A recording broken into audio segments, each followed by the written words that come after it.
Yesus, kau benteng dalam hidupku. Haleluya, kemuliaan bagimu, Engkau benteng hidup kami, Engkau sahabat kami, Engkau Tuhan kami. Amin. Dan Engkau segalanya dalam hidup kami, Bapa. Kami bersyukur di minggu terakhir pada bulan Agustus ini kami mendapatkan berkat-berkat baru dari Tuhan. Haleluya. Sebab kami adalah kekasih Tuhan, kami sahabat Tuhan Yesus. Dan Tuhan Yesus mempunyai rancangan yang sangat indah dalam hidup kami. Dalam nama Yesus kami berdoa. Haleluya, dan sambut segala berkat-Mu yang baru lagi. Semua yang percaya katakan amin. Silakan duduk Bapak Ibu yang terkasih. Shalom, selamat pagi. Kita bersuka cita dalam Tuhan pada hari ini, karena hari ini adalah hari sukacita. Puji Tuhan, setelah selama bulan Agustus kita mempelajari firman Tuhan. Dalam firman Tuhan berseri tentang friend, tentang sahabat. Maka pada kesempatan minggu terakhir ini kita akan mengambil kesimpulan dan bagaimana kita mulai mengikat persahabatan. Puji Tuhan, kita baca dulu bersama-sama kitab Kejadian pasalnya yang kedua ayat 18. Kejadian pasal 2 ayat 18. Tuhan berfirman, tidak baik. Apa yang tidak baik itu? Tidak baik kalau manusia itu seorang diri saja. Karena Tuhan merasa tidak baik manusia itu seorang diri, maka Tuhan ambil keputusan. Aku akan menjadikan penolong baginya yang sepadan dengan dia. Kalau ini dikaitkan dengan hubungan suami istri, istri adalah sahabat. Dalam Yohanes pasalnya yang ke-15 ayat 13 sampai ayat 15. Tidak ada kasih yang lebih besar daripada kasih seorang yang memberikan nyawanya untuk sahabat-sahabatnya. Kamu adalah sahabatku jikalau kamu berbuat apa yang telah kuperintahkan kepadamu. Aku tidak menyebut kamu lagi hamba, sebab hamba tidak tahu apa yang diperbuat oleh tuannya, tetapi aku menyebut kamu sahabat, karena aku telah memberitahukan kepada kamu segala sesuatu yang telah kudengar dari Bapakku. Apa yang kita pelajari dari ayat-ayat ini, bahkan dari seluruh Alkitab ya. Yang pertama yang kita pelajari dari firman Tuhan itu adalah bahwa, ingatlah bahwa persahabatan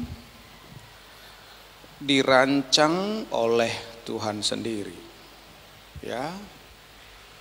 Tuhan yang merancang persahabatan. Tuhan yang merencanakan persahabatan.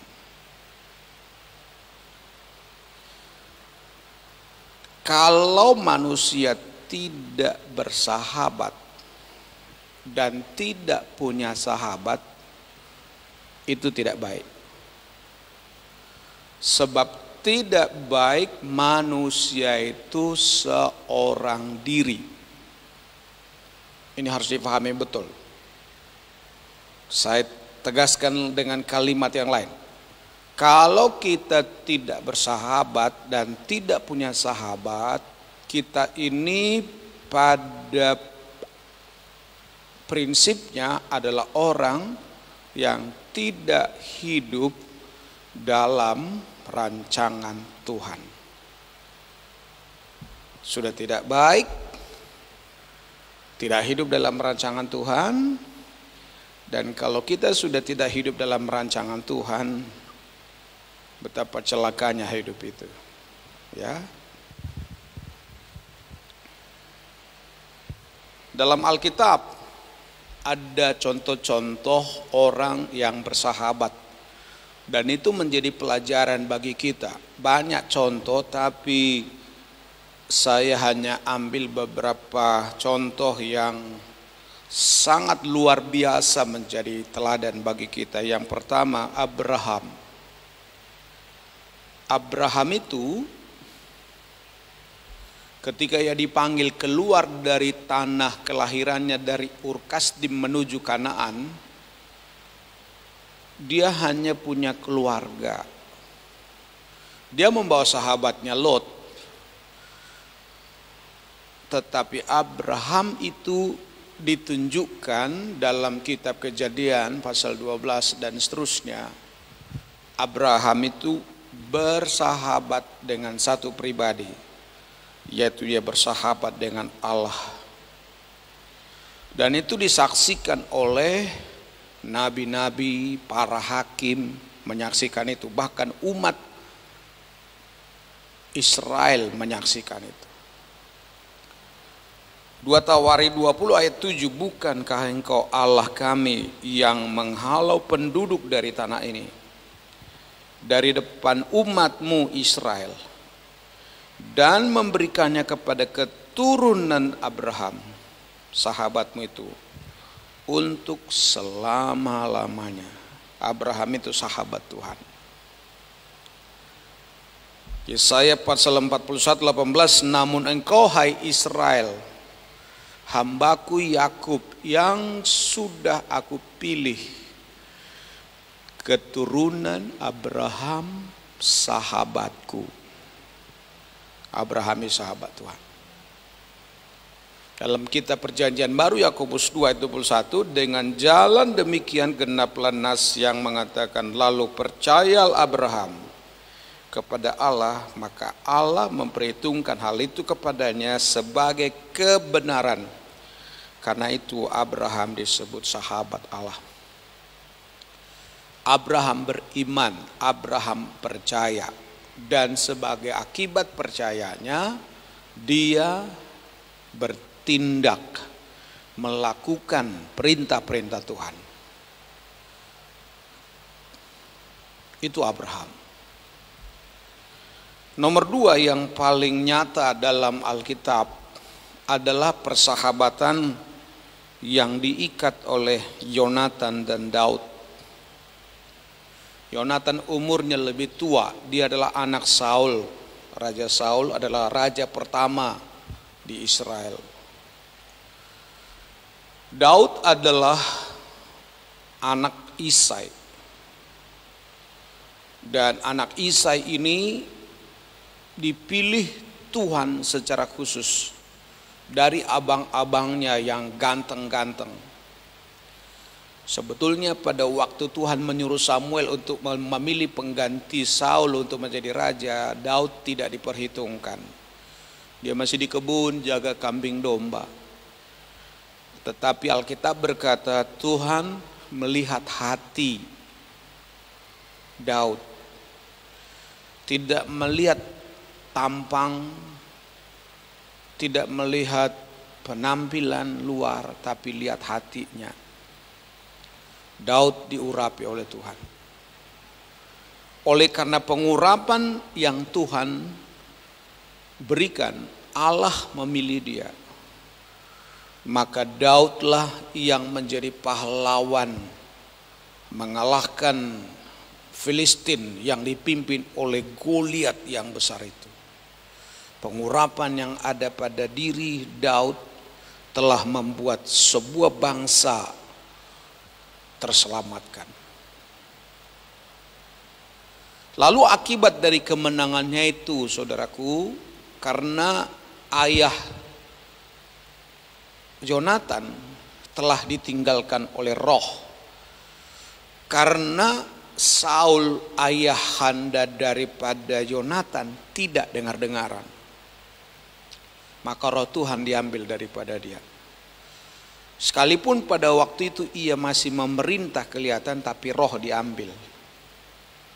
Dan Saul kalah terhadap dirinya, tidak taat. Kalah terhadap kuasa kegelapan. Nanti saudara baca dalam 1 Samuel pasal 18 ayat 3 dan baca nanti Samuel 18 sampai Samuel 20. Yonatan mengikat perjanjian dengan Daud karena ia mengasihi dia seperti dirinya sendiri. Mengikat perjanjian itu ada unsur sumpah. Jadi ketika Daud diambil dari peperangan melawan Filistin dan Goliat, Saul sangat kagum. Akhirnya Saul berkata, kau harus tinggal di istana. Sebab selain dia bisa menggembalakan, ada pengurapan Tuhan ada pada dia, dia juga bisa bermain kecapi, bisa memuji-muji Tuhan. Saul merasa bahwa anak ini menjadi penghiburan. Dan pada saat itu saudaraku, Yonatan juga melihat ada sesuatu yang hebat dalam diri Daud ini. Padahal mereka berbeda opung. Dan Yonatan mengikat perjanjian. Nanti baca di rumah, ketika mereka mengikat perjanjian, Yonatan yang lebih dewasa, lebih abang secara umur, Yonatan itu dia berjanji, mulai sekarang kita bersahabat ya. Yonatan itu mengambil bajunya, jubahnya, dan pedangnya diberikan kepada Daud sebagai bukti persahabatan. Padahal selanjutnya, ketika setan menguasai Saul, akhirnya Daud itu dimusuhi oleh Saul. Tetapi karena Yonatan sudah terikat janji dengan Daud, maka sekalipun ayah handa daripada Yonatan memusuhi Daud, bahkan dikejar-kejar. Berapa kali Daud itu diancam kematian, pedang yang ada pada Saul yang terhunus mau membunuh Daud. Tapi Daud untung bisa mengelak, akhirnya kena ke tembok. Nyawa Daud terancam. Sampai akhirnya saudaraku, Daud diusir dari istana. Daud dikejar-kejar. Tetapi Yonatan ikat janji. Saya tidak akan mengubah janjiku yang pernah aku berjanji. Kenapa? Karena Yonatan tahu ada pengurapan pada Daud. Dan Yonatan tahu satu saat ini pasti ada pengurapan pada dia. Dan dalam perjanjian-perjanjian, nanti kalau engkau jadi raja, kau harus selamatkan keturunanku. Dan jelas saudaraku, baca nanti seluruh Alkitab, akhirnya Daud masuk ke istana. Dan pada waktu dia di istana, dia mencari adakah keturunan Yonatan. Dan tinggal satu anak Yonatan yang tinggal, yaitu Mephiboset. Lumpuh, pincang. Tapi selama hidup Daud, dia memelihara yang pincang ini. Makan di istana. Semua harta daripada Yonatan diberikan untuk pada dia. Kenapa? Karena Daud telah terikat janji persahabatan. Yang ketiga contoh, Naomi dan Ruth. Kita mengenal kisah, dia adalah orang yang berbeda keturunan dari Ruth bukan orang Yahudi, Naomi orang Yahudi. Oleh karena sebuah kelaparan, maka Naomi pergi ke Moab, dan di Moab anaknya 2 menikah. Tetapi kematian tidak bisa dihindari. Suami daripada Ruth, suami daripada Orpa menantu, suami daripada Naomi meninggal, dan mereka dalam kesulitan. Waktu itu Ruth masih muda bersama Orpa. Dia bilang sama menantunya ini, kamu gak ada suami lagi, ayo pulanglah ke rumahmu. Dan saya pulang ke negeriku.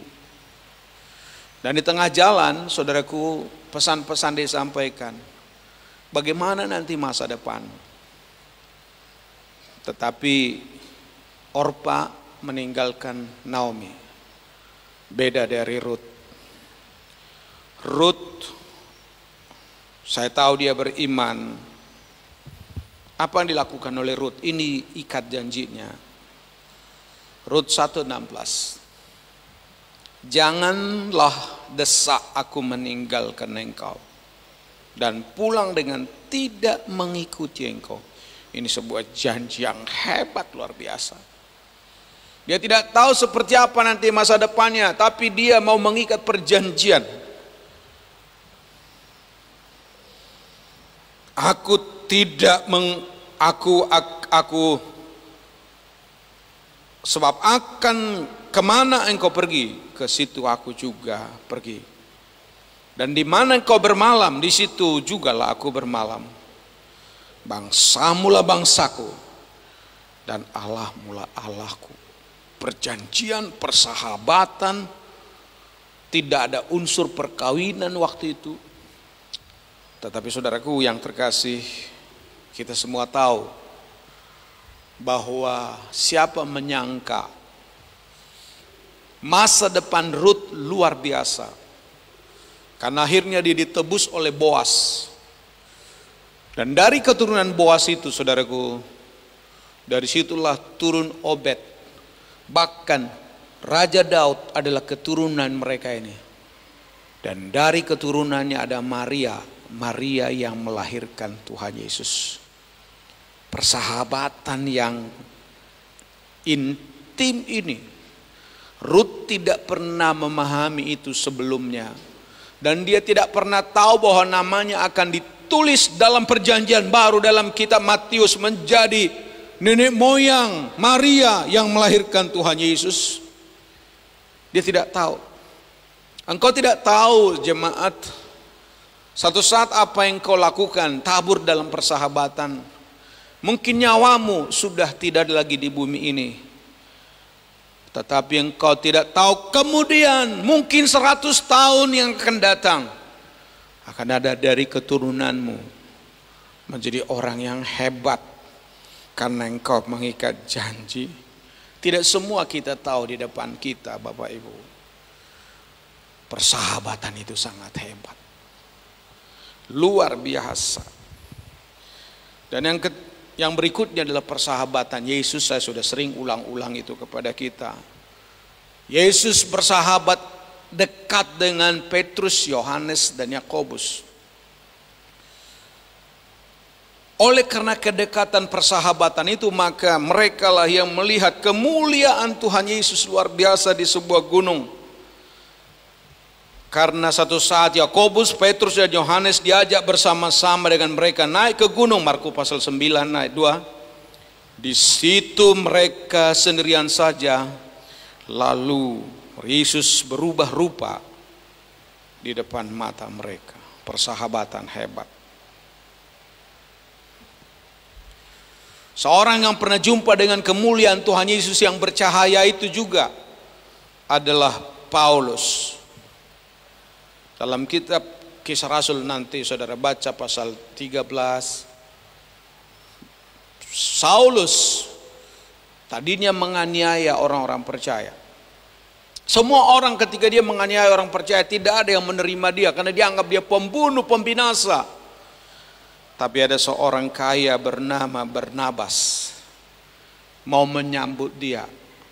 Kenapa Barnabas bisa menyambut dia? Karena Barnabas tahu apa yang ada dalam diri daripada Paulus ini. Dia dipakai Tuhan dengan hebat. Persahabatan itu. Memang ada satu saat persahabatan ini goncang. Ini penting Bapak Ibu. Jadi Alkitab itu merancang persahabatan. Jangan sepelekan persahabatan. Dan bagaimana caranya kita memulai? Nanti saya kasih tahu. Yang kedua yang harus kita tahu adalah persahabatan adalah pilihan kita. Kita yang memilih sahabat. Kita yang memilih Tuhan. Sering saya katakan kepada kita sekalian, kita tidak pilih untuk dilahirkan. Kita tidak pilih menjadi warna kulit apa kulit kita. Kita tidak pilih menjadi marga apa kita. Kita tidak pilih menjadi seperti apa kita. Apakah kita orang Batak, orang Sunda, orang Jawa. Itu kita tidak pilih. Itu sudah garis tangan kita. Tetapi ada yang kita pilih untuk selamat, masuk surga, pilihan. Untuk menjadi orang rajin, pilihan. Untuk menjadi orang kaya, itu pilihan. Dan untuk bersahabat adalah pilihan kita. Kita yang memilih sahabat. Kita yang menetapkan dengan siapa kita bersahabat. Kita yang memilih.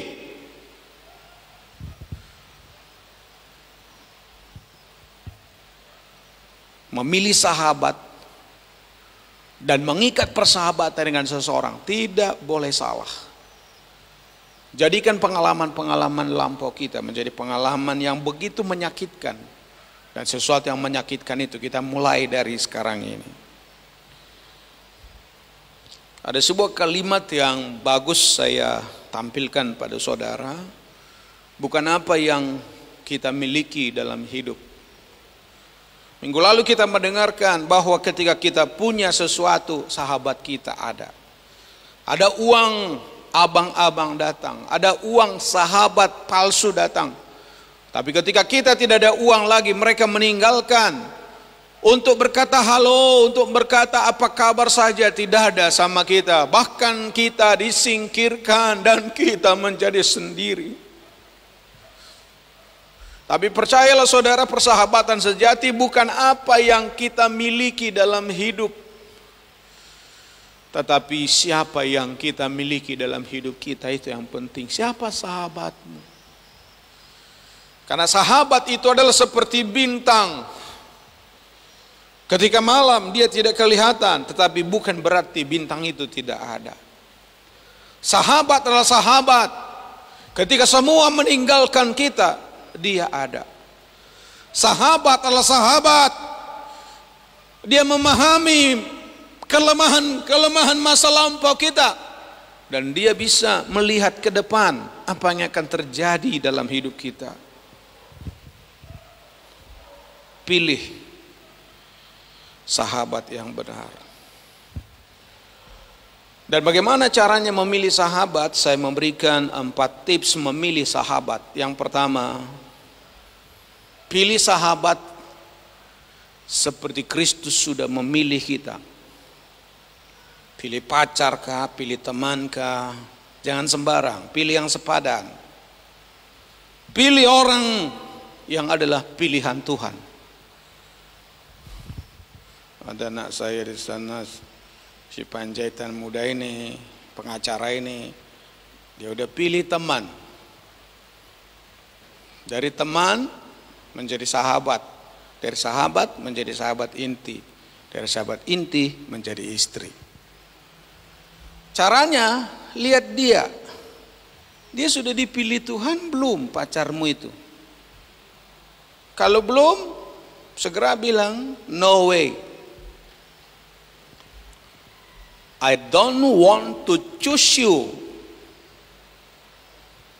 Saya tidak mau memilih engkau to be my next wife, menjadi wanitaku yang akan datang, atau istri yang akan datang.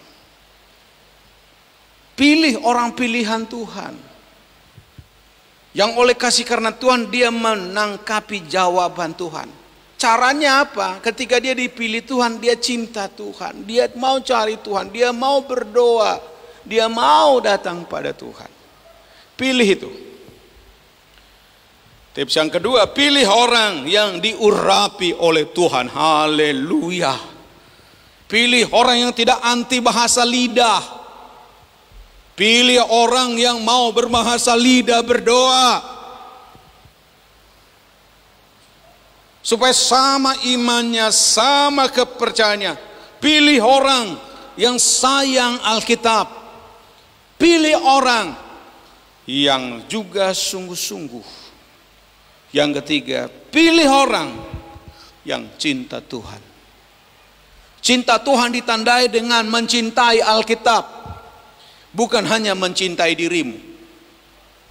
Pilih orang yang tidak hanya mencintai uangmu. Pilih orang yang mau mencintai Tuhan dan melakukan firman-Nya. Sebab kata Tuhan Yesus, siapa mengasihi aku, melakukan firman-Ku, melakukan perkataan-perkataanku. Pilih orang seperti itu menjadi sahabat dekat. Jangan pilih yang lain.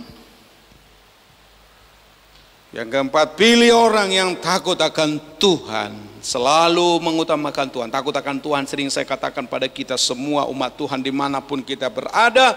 Takut akan Tuhan itu ditandai dengan dia cari Tuhan. Bangun pagi dia cari Tuhan.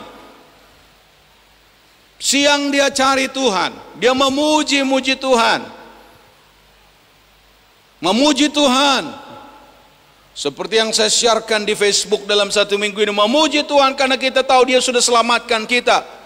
Memuji Tuhan karena dia sudah mengampuni segala dosa kita. Memuji Tuhan karena kita sudah jamin kita lepas dari kubur. Memuji Tuhan karena dia akan memuaskan hasrat kita dengan kebaikan dan kasih sayang. Kita memuji Tuhan karena walaupun kita debu di hadapan Tuhan, rumput di hadapan Tuhan, tapi dia pakai kita, diangkat kita menjadi anak-anaknya. Haleluya. Kita takut akan Tuhan.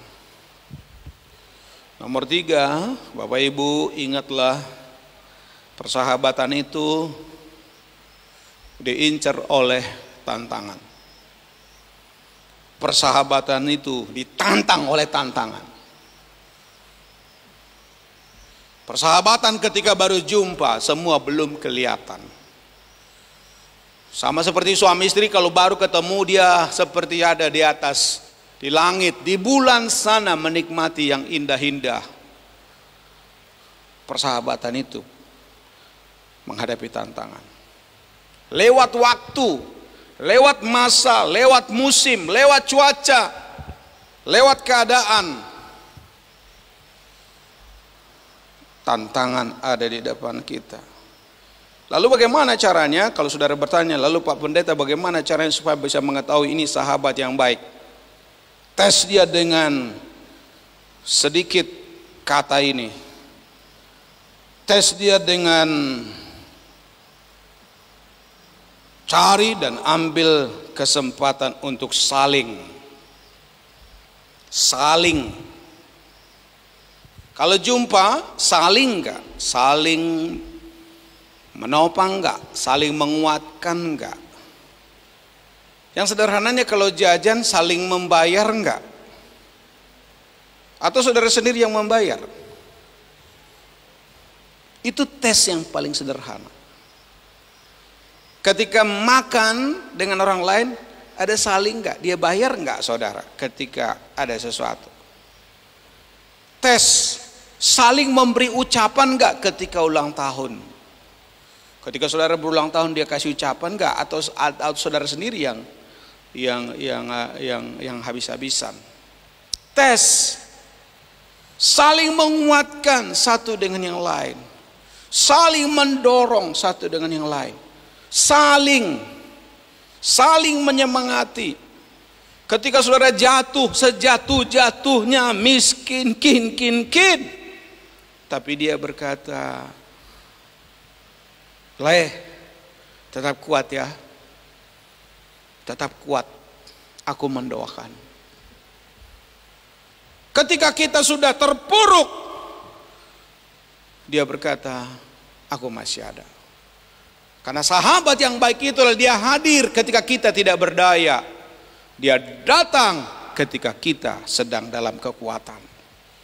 Selalu hadir setiap saat. Tes dia. Apakah dia hanya sekedar mau minjam dari saudara, tapi dia tidak pernah memberi balas. Jadi untuk mencari sahabat itu, karena dia penuh tantangan, lihat saling. Misalnya kalau saudara mau ada laki-laki mau datang ya, Kalau mau datang, mau pacaran sama saudara, jangan hanya saudara yang diharapkan sesuatu. Baru kenalan, sudah minta terus. Minta baju lah, minta uang lah, minta dibeliin tempe lah, minta dibeliin bakso lah. Saudara itu hanya diperalat. Nanti habis itu hilanglah segalanya. Dan nanti kalau saudara jadi suami istri, engkau akan ditinggalkan. Karena habis manis, sepah dibuang. Yang terakhir, dari semua yang kita pelajari, ingatlah bahwa persahabatan itu harus hidup dengan ikatan kasih. Harus ada ikatan janji. Karena itu Kolose 3:12, karena itu sebagai orang yang dipilih Allah,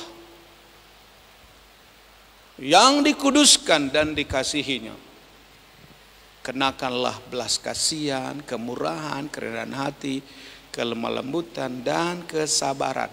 Dan ayat berikutnya nanti saya akan sampaikan siang.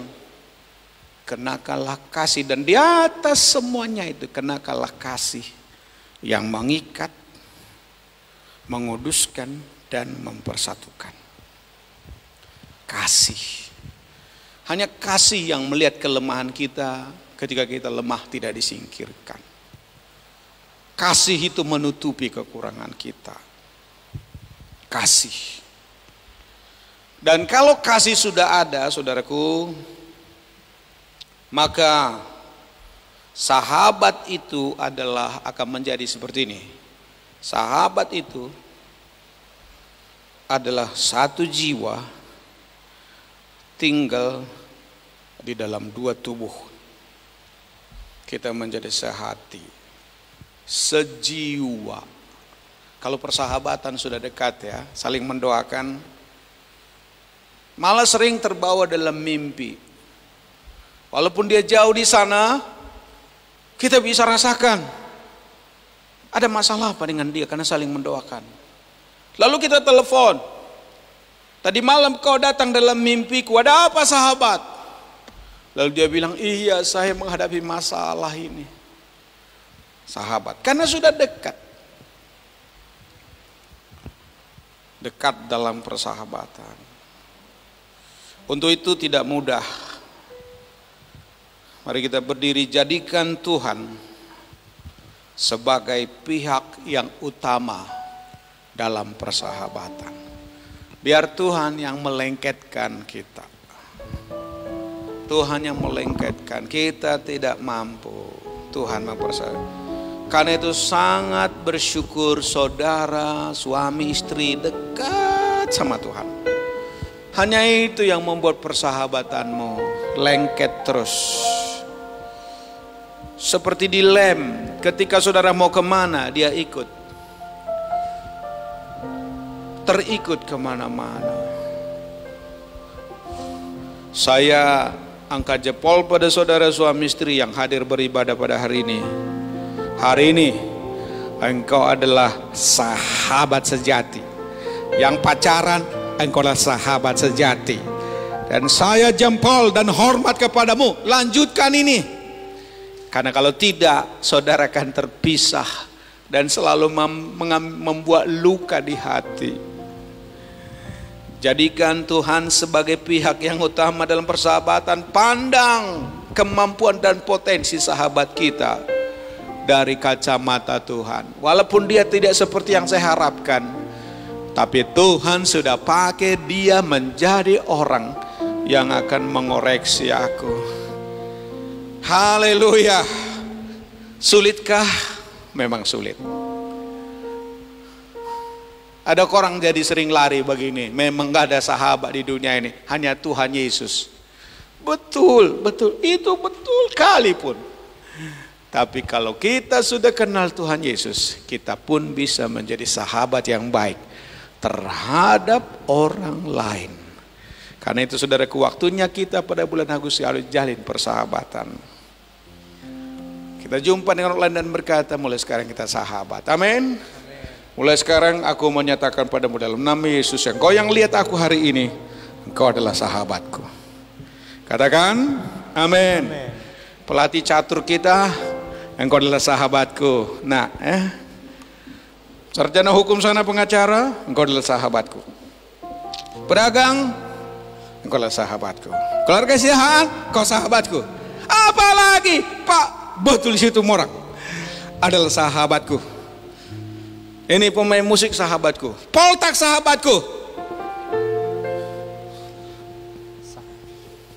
Sahat sahabatku. Kita lah sahabat. Amin. Mutiara sahabatku. Dan jangan persahabatan ini lekang. Biarlah kemesraan ini sampai selama-lamanya. Walaupun saya tidak sebut namamu semuanya, engkau lah sahabatku. Seperti engkau sahabat Tuhan Yesus. Haleluya, haleluya, haleluya. Dalam Yesus kita bersahabat. Nyanyi dulu lagu ini sebagai keputusan kita bersama-sama. Dalam Yesus